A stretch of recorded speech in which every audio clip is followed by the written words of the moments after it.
Yes.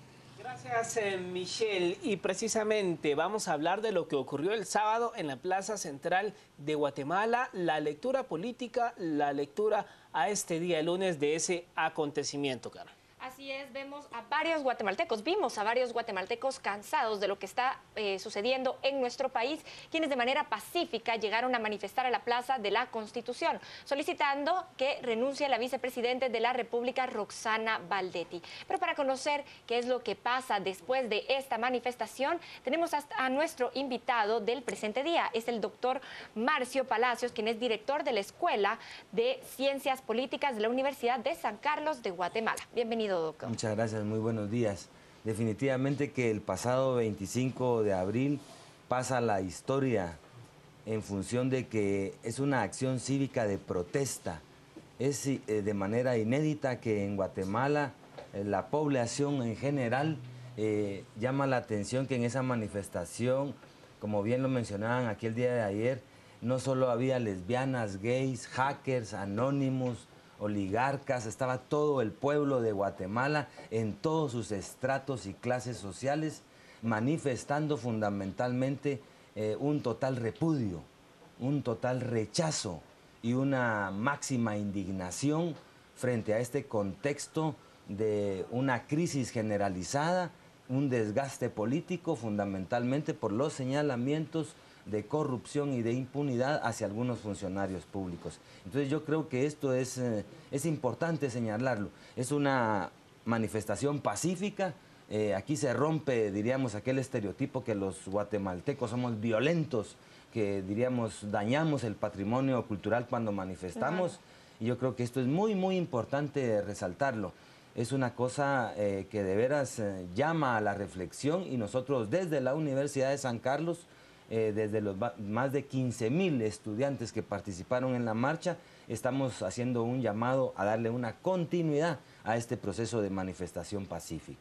Digamos que toda esta crisis se deriva de la denuncia que hace CICIG en torno a esta mafia en las aduanas y que llega y vincula hasta el secretario privado de la vicepresidenta. Luego de esto, luego de que el presidente contra las cuerdas y con el brazo retorcido prorroga el mandato de CICIG, luego de esta manifestación del día sábado, la gente se pregunta en las redes sociales, ¿qué sigue? ¿Qué continúa? Antes de decir qué sigue, hay que hacer una denuncia pública de lo que pasó ese día. Es decir, en función de que hubo un exagerado control social de parte del Estado, hubo infiltrados, hubo mucha inteligencia en la manifestación, hubo control en función de las cámaras que evidentemente ustedes han socializado ahí con la población guatemalteca, y eso es un absurdo.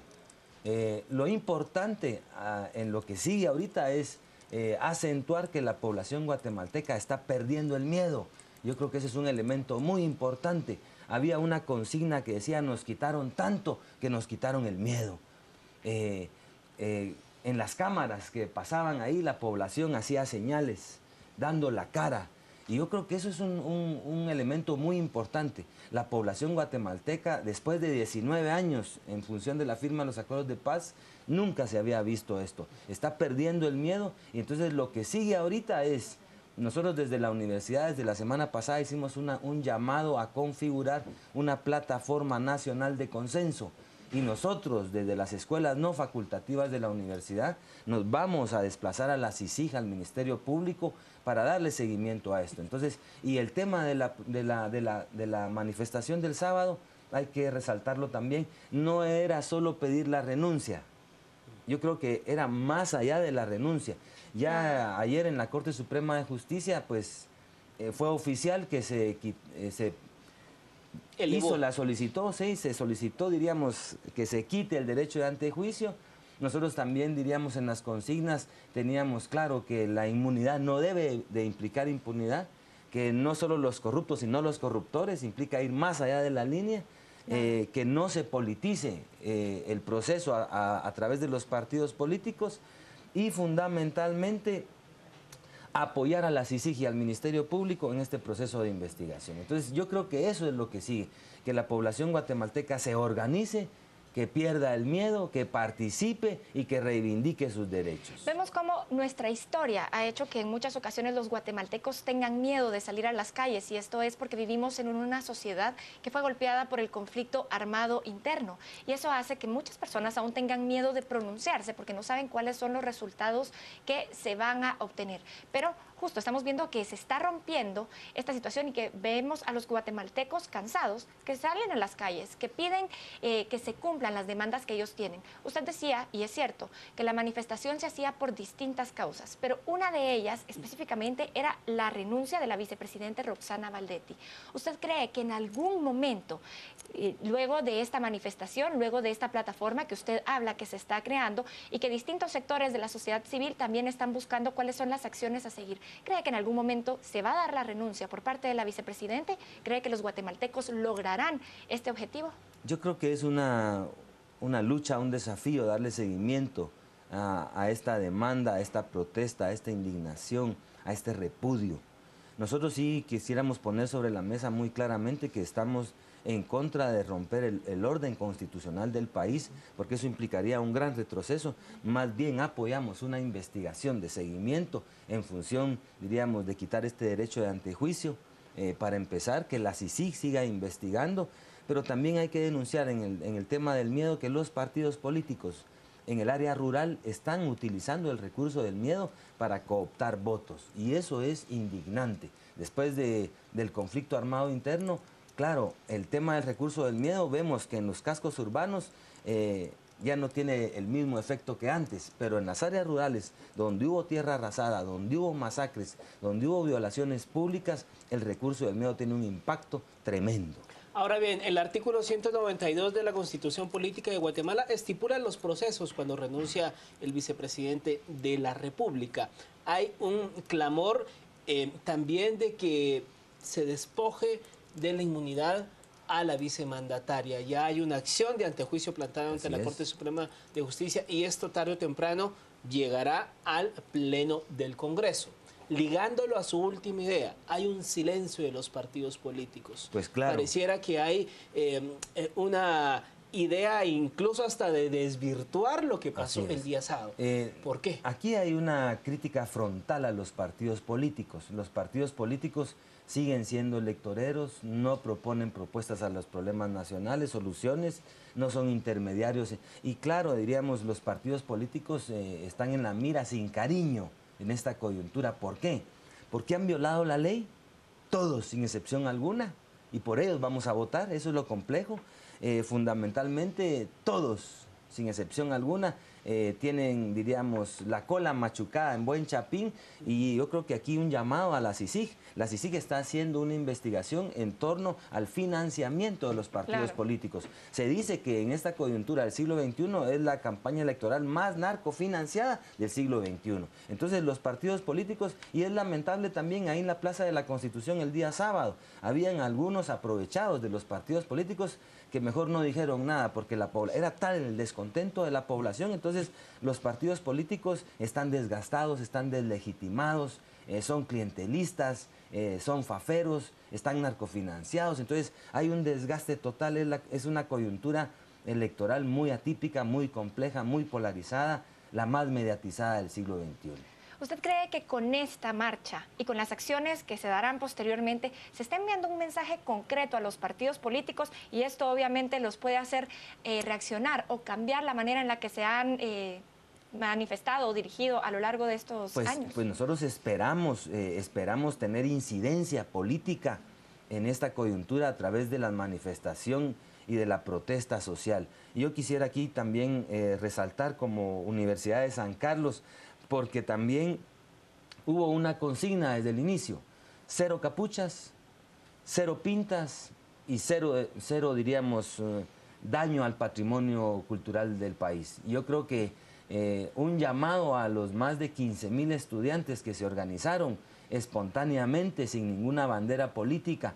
Ahí es por primera vez, se reúne la Asociación de Estudiantes, EPA, diferentes facultades, y lo lamentable y la autocrítica desde la universidad es de que pocas autoridades involucradas en la manifestación. Es decir, la última manifestación masiva, se recuerdan el año pasado con el 5%, Y yo creo que eso también nos pone dentro de la universidad, diríamos, en una autocrítica profunda. Es decir, pero a pesar de ello, los que iban en la marcha eran jóvenes. Y yo creo que aquí también se rompe, diríamos, el estereotipo de la generación Y, que están, diríamos, enajenados y alienados. No, los jóvenes guatemaltecos, estudiantes universitarios, demostraron que sí se puede protestar pacíficamente en función de reivindicar los derechos de la población. Digamos que este tema ha golpeado, bueno, lo vimos en varias ciudades del interior de la República, las más grandes y principales, pero digamos que el corazón de la protesta estaba acá, en la ciudad capital de Guatemala, y la plaza copada por clase media, gente de clases económicas un poco más modesta, habían empresarios, se pudo notar gente de cámaras empresariales. Pareciera que la misma gente que llevó a la presidencia el Partido Patriota. ¿Qué implicaciones electorales tiene este acontecimiento para aquellos que desean granjearse el voto capitalino? Sí, yo creo que eso es, aquí hay un mensaje de fondo porque definitivamente las personas que han hecho las revoluciones, los cambios y han llevado a los últimos gobiernos al poder son precisamente las clases medias. Y fue la clase media que estaba el 25 ahí en el parque que manifestaba su repudio al actual gobierno. Yo creo que aquí hay un gran desgaste, diríamos, es paradójico la asamblea del día de ayer del Partido Patriota, más o menos unas 300, 400 personas, bastante desgastada, diríamos. Entonces aquí hay una como dialéctica, ¿no? Hay una manifestación masiva y hay una expresión mínima. Entonces aquí habrá un voto de castigo y eso es, diríamos, lo más preocupante en esta coyuntura electoral. Que el abstencionismo tenga, diríamos, un indicador mayoritario en el tema de la coyuntura electoral y que el próximo gobierno llegue con poca legitimidad. Alguien decía en las redes sociales al ver la fotografía de la Plaza Copada, decía, veo muchos votos nulos en esta imagen. ¿Eso se va a traducir a eso? Fundamentalmente el día de ayer en las aulas universitarias, nosotros en el trabajo que estamos haciendo con el tema de la coyuntura electoral, preguntábamos a la mayoría de los jóvenes y eso es un indicador que preocupa. Muchos jóvenes y mucha población repudia el tema de ir a votar por un determinado partido político, porque en el fondo ya hay conciencia, ya hay conocimiento, diríamos, de esta compleja realidad que vivimos. Hay el desgaste, la crisis es generalizada y el repudio también es generalizado, el descontento es generalizado. Y entonces eso, diríamos, va a ser un indicador a partir del 2 de mayo, que es la convocatoria del Tribunal Supremo Electoral, porque muchísima gente no quiere votar, está cansada, está desgastada, está descantada. Entonces, aquí hay un problema social complejo. Antes que se diera esta crisis y se mostraron las primeras encuestas, ya se llevaba en segundo lugar las personas que no sabían por quién votar o quienes se iban a abstener de votar. En este momento, y con todo lo que ha pasado, ¿usted cree que se da un cambio de los grandes favoritos o los tres grandes favoritos por quien los ciudadanos tenían previsto votar? El problema es que los grandes favoritos y esos tres grandes favoritos han violado la ley electoral y de partidos políticos. Claro. Y fundamentalmente esto nos lleva a partir de la semana pasada, yo no sé cómo está esta semana, el 70% de la población está indecisa. Imagínense ustedes, estamos a meses de la elección y que el 70%, más del 50% de la población, de los 7 millones y pico empadronados, esté indecisa.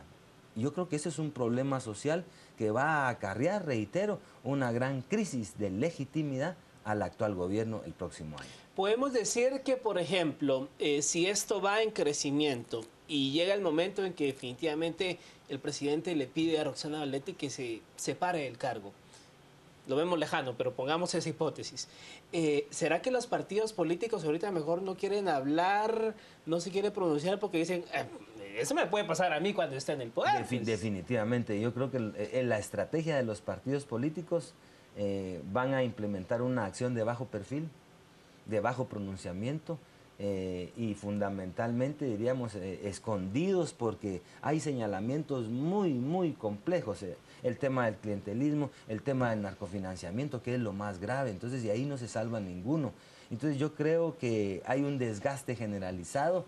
Ellos saben que han violado la ley. Entonces, ahora el tema es, en el marco de esta coyuntura electoral, ya se les multó, pero se les va a sancionar. Y eso cambiaría totalmente la coyuntura electoral de este país. Claro, muchísimas gracias, doctor, por acompañarnos en Noticias a las 7 a.m. Vemos entonces cómo miles de guatemaltecos se hicieron presentes en esta marcha que se llevó a cabo el sábado. Más acciones vendrán posteriormente a la misma, que nosotros se las estaremos dando a conocer. Pero vamos ahora a una pausa. Al volver, más información.